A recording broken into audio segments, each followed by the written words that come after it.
podcast number 14 because we've just double checked it because no one believed me that it was 14. I believe you now. Yeah, because it's in line with the dance, isn't it? Yeah, that's what we said last week. It's that isn't it this time instead Isn't of it? In it. Hello everybody, I'm Paula. I'm Caiti. And I'm Tom. And I love podcasts because it means you can point at people when you want them to speak and make gestures at them and no one knows. Yeah. The listener is none the wiser of your frantic hand waving to get people to shut up. Unlike live on TV when we TV. broadcasted live at the election and Gareth telling me to cut short and I'm just like carrying on talking, not listening to him behind the camera. Carry on my interview with Emily Edwards. That was great. That was only the second time FITV have ever done live TV, and I will say again, we're never doing it again. Oh no, I had good fun. I enjoyed it. We're going to do live TV. Caiti and I are going to present it. Chris and I smashed it, but I reckon Caiti and I can do even better. Yeah. That sounds great. Okay. So Hannah's not here. It's all quiet. Just listen. Yeah. Wow. I was gonna do like a cricket noise, but my mind went blank. I was like, how'd you do a cricket noise? So Hannah has gone to. She was very excited, wasn't she? She's gone to the UK for a few weeks, and she's going to cover Bird Fair for us as well. We're going to miss her. It's going to miss her. Well, What a good team. It definitely has felt like a quieter week. Not gonna lie, without Hannah's running commentary throughout the week, it's not quite felt right. I have to admit, being sat at my desk and not having someone who talks like quite a lot next to me, and I'm not saying that in a discriminatory way at all. Like I really enjoy it. Because I can spend hours with my headphones on, sort of forgetting to actually use my voice, and Hannah always snaps me back to reality and. I feel like I'm lost in a daze without. Well, I don't know what the temperature's like over there, but apparently it's very, very hot over there. But it's, as opposed here, it's pretty damn cool. Well, so we were watching the news this morning, and the record temperature in Europe was recorded in the 70s. In Athens, it was 48 degrees, and they're saying Athens is going to be 48 degrees again today. So they might actually break the European heat record this week. Isn't that mad? That's mad, and not nice either. There's No, a reason why I live down here, because I just don't like the heat at all. Well, see, I'd love to be there. I've had 22 Scottish summers, which have been nothing, and then I come down here and they get all this heat wave. I need to go back for it. Bring it down here. But speaking of down here, though, you were talking about how you were liking it. We've got gale force winds at the moment. It's a bit warmer. It's 5 degrees, so we're not freezing anymore. The fire service put out on Facebook last night, didn't they, to tie down all loose items in your garden. I mean, 75 miles an hour last night the wind was. Oh, was it? Yeah. We should have tied down our ducks. Oh, they were there. The ducks were there this morning. I fed them. Sell them on Chebe, for goodness sake. Right, let's get on with what we're talking about, which was, actually there's loads of social events. Really, when we thought it was August and nothing was happening, but actually there's been one on top of the other. Yeah, it's so not stopped. Last week, Caiti and I were invited to the Winter Ball at MPA. Yep. So was that the one run by the military? Yeah, we were a handful of civilian people who were up there. It was lovely. Yeah, it was a really, really good night. I wasn't sure what to expect, but it was definitely different than other balls I've been to, but also I really felt like it was good fun. It was really good fun. Yeah, it was. More relaxed than I thought, I think. I was going to say, how was it, because obviously I didn't go up, how was it when you were there, the interaction between civilians and military? Did it mingle quite well? Was it cliquey? What was it like? It was lovely. I mean, there weren't very many civilians there. They all looked so smart. That's one thing. Definitely. If you're going to say anything about the military, they're blimmin' smart. Some uniforms were a little bit tighter than others. Perhaps. Yeah. Some people put on some I think weights. borrowed some people may have not mentioning anybody in particular, but there was one particular person who was quite restricted in his suit. But anyway, they did a good job though, because on the tables they split up the different regiments to sit, so there was somebody from each regiment at each table, and then I sat down, and then they immediately said, right, no, stand up, we need to swap, so because Paula, Steve and I were all sitting next to each other, and they wanted us to all mix up round the table. Yeah. Oh, so nice. It was really nice group on our table. It was lovely. So, and then the following day we were going to stay at MPA because we were going to watch a couple of films at the cinema, but it chucked it with snow. Again. And I had a great time. Really wise to come back in. What were you doing? Were you filming the dog walk, which I believe was on the board for you? Is that what you were doing? Yeah, is that what you were doing? So I had a very nice Saturday, went off to one of the beaches that's a little bit further away from Stanley. I went off with one of the local people, and they'd never been to that beach before, which I was just astonished by. I lived here pretty much their whole life and they'd never been. I think it was it's Bertha's Beach, isn't it?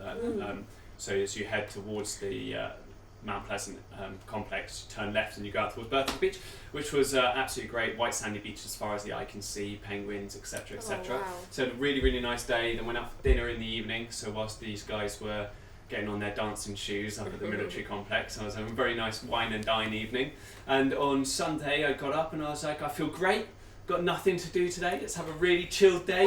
Went and got Monopoly. Bought Monopoly. Had 3 games of Monopoly. Sat in the kitchen at the table and played Monopoly as it snowed outside. Felt like I was in a cabin escaping the world, you know, with the snow coming down outside. Yeah. We had candles lit. I was playing Monopoly. It was fantastic. Only for me to come into work on Monday and realise I was supposed to go and interview the local dog walking group at midday. Was your boss really cross about that? She was livid. She was absolutely livid. Blew a fuse, some would say. Okay. So much so that she made me not work Tuesday afternoon. So while you were having your Monopoly problem, you had an easy Monopoly. Caiti and I were having a huge issue with Cluedo. At the Oasis bar at MPA. Really? We had about half an hour to wait before we were meeting somebody, so we thought we'd play Cluedo with Steve. And I thought I'd got it, and it turns out that he'd actually put 2 suspects and a room rather than a suspect, weapon and room.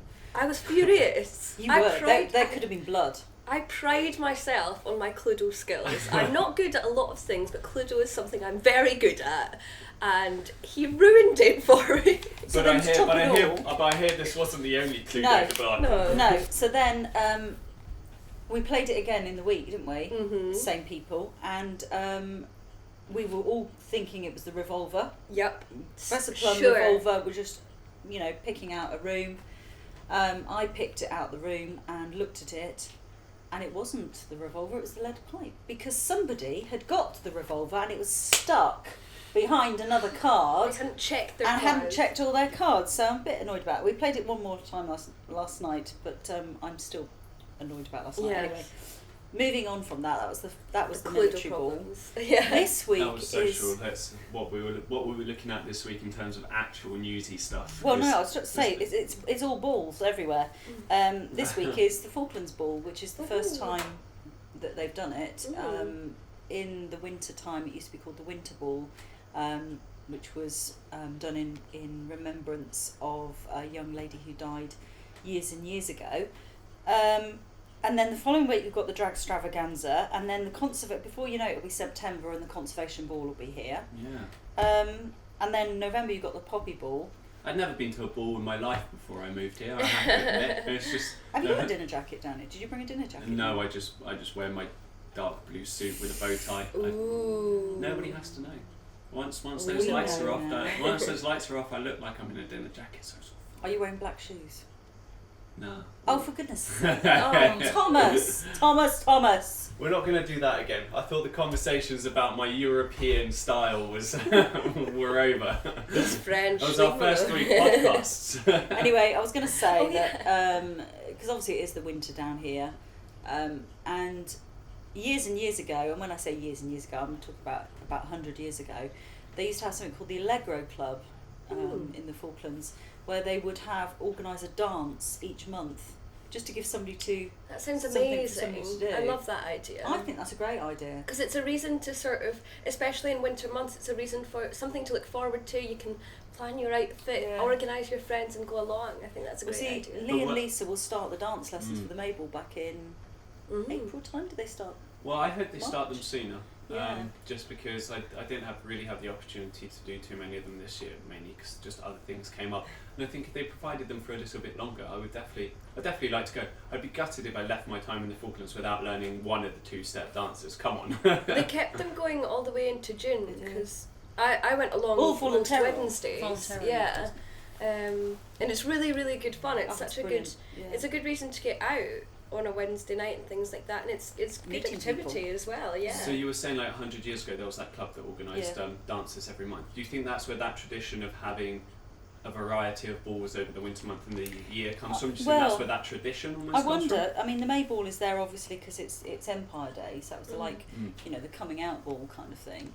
And then I believe that it was this family whose daughter died years ago, because you spend so much effort to get your May ball dress, and then you only wear it once. So it was an opportunity to wear your May ball dress again that they did the winter ball, and that was very, very popular, very popular. So I do hope I wish the museum a lot of luck with their Falklands ball, and by the sounds of it, it's going to be fabulous. They've got like snowflakes projected on the ceiling and something projected on the floor. Honestly, is this going to be at the town hall? Yeah.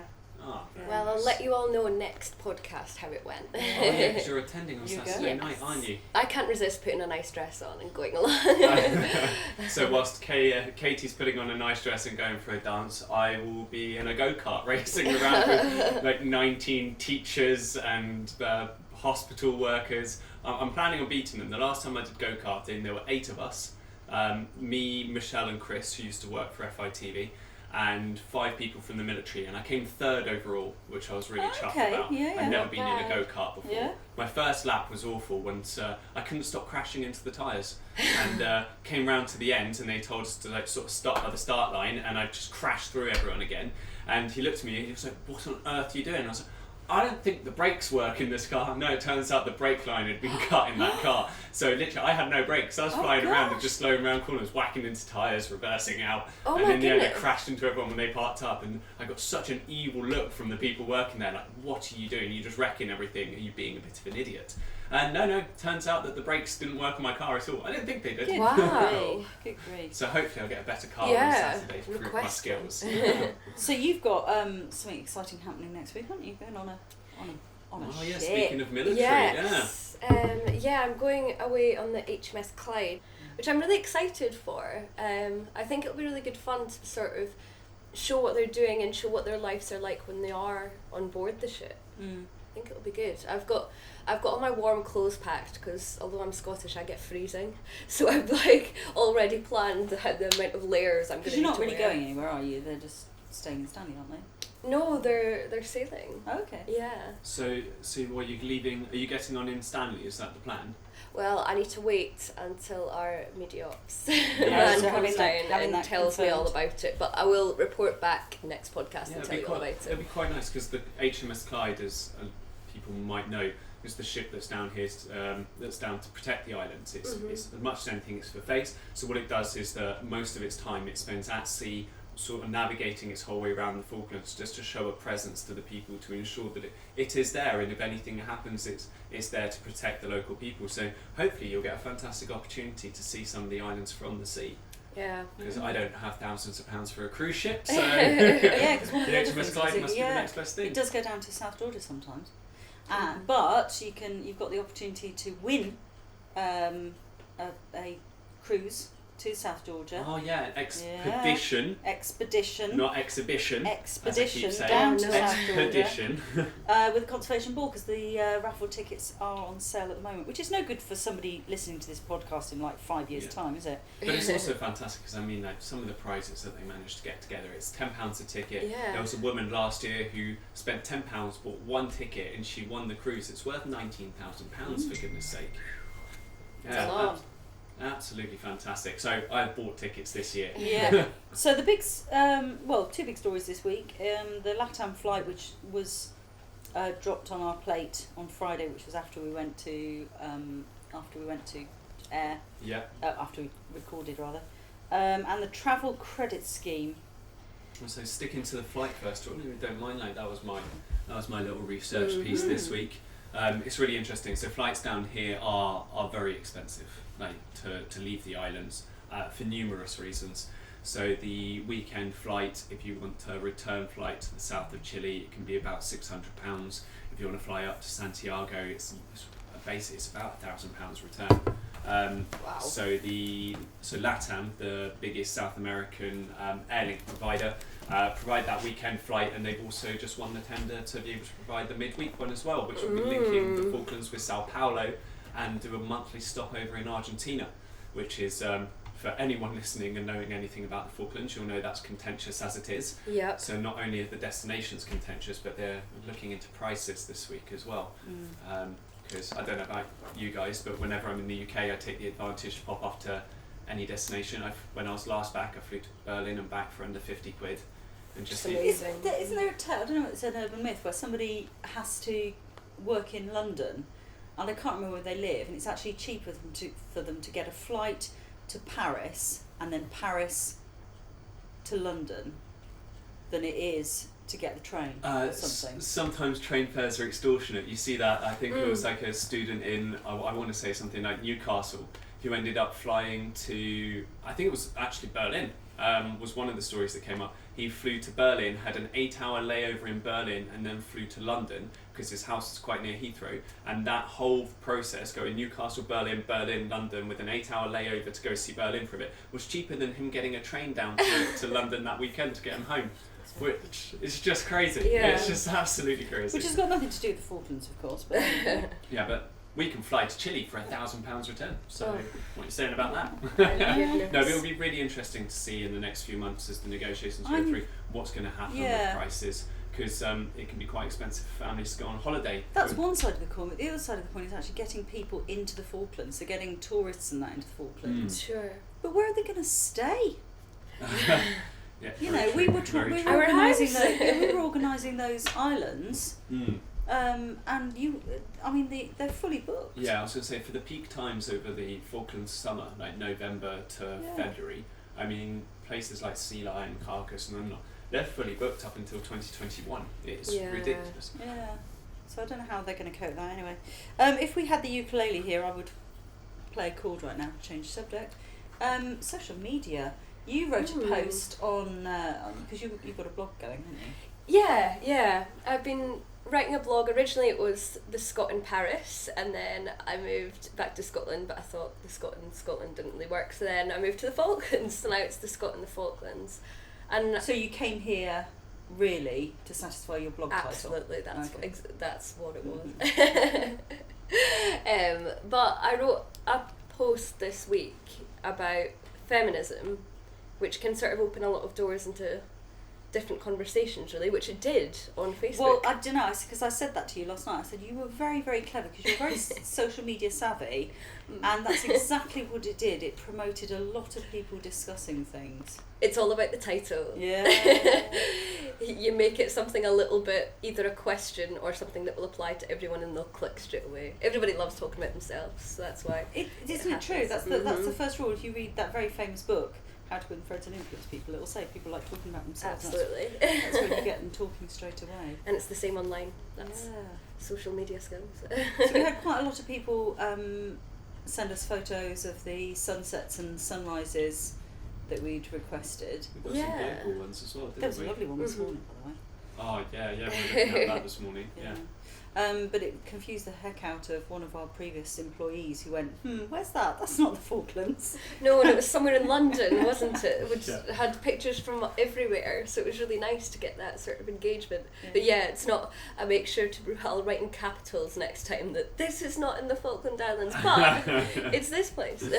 He was scratching his brain for a good 5 minutes, he said, trying to think of where in the Falklands it could have been. Yeah. So those of you who are listening and still listening, well done. Thank you for bearing with us to podcast number 14. Because I was sitting in the car yesterday and I was thinking, I wonder how many people have listened to our first few and then thought, it's not for us. And then they won't be with us on this journey right now. This podcast is actually linked to week 388 of FITV, which you can subscribe online, funnily enough. To see anywhere in the world if you've got a Wi-Fi link. And I was wondering how many people will sort of still be with us, sort of thing. And I wonder whether we ought to incentivise them with like a fridge magnet or something. If you send it, if you email us a request, and we'll send you a fridge magnet, exclusive fridge magnet. They can tell us their story of where they're listening to and when they listen to the podcast by getting in touch on our social medias, and we can feature it on our next podcast. That's a very good idea as well. Let's do that. Too. Where are you? Where are you? Are you on your way to work? What city are you in? What job Why are you listening to FITV? Exactly. That's what we will do. What are you up to? You're on the Clyde next week. I am, yep. Yeah, what are you doing next week, Thomas? What am I doing next week? I am meeting up with the hockey club as next Saturday, so Saturday the 11th. I'm flying off to Chile for a week to make a mini documentary about the Falkland Islands ice hockey team who are competing in Punta Arenas. So no ice rink in the Falklands yet. They compete and absolutely smash international ice hockey competitions, albeit not the really big ones. But they're doing fantastically well. So I'm getting the opportunity to go across with a variety of ages. I was going to say, it's not just like the adult team, is it? I mean, you've got the kiddie ones going. So the club's been together for about 3 years now, 4 years. Started off with 5-6 members, got well over 150 now. This is the first year where the adult male team, they're sending a full team of people who live in the islands. So it's amazing. Grant, who runs it, was an ex-professional. He is an ex-professional ice hockey player from the UK. So he's got friends all over the world who are ex-players, and he used to bring them in as ringers to sort of help bulk out the team. But this is the first year they're getting a full Falklands resident team out there. They've got a full female team for the first time as well, and they've got a variety of age group, from like the little peewees who are like 4 or 5 years old. I was going to say, didn't at one point he said he might even have a Zimbabwean team because when the D minors were down.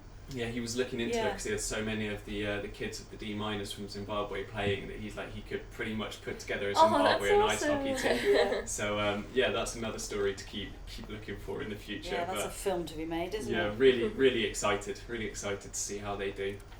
Great stuff. So once again, if you've liked this podcast, please like us on iTunes or wherever you got this podcast Rate from. Us 5 stars. Rate us 5 stars so we can keep on going. Watch this week's programme where I'm wearing a pair of curtains. Mm-hmm. How did I miss that? I'm going to have to watch this week's programme, aren't I? So subscribe. This is week 388 that this accompanies, but just keep on listening, really. Absolutely. And thank you very much for joining us. See you next week. Bye. Bye.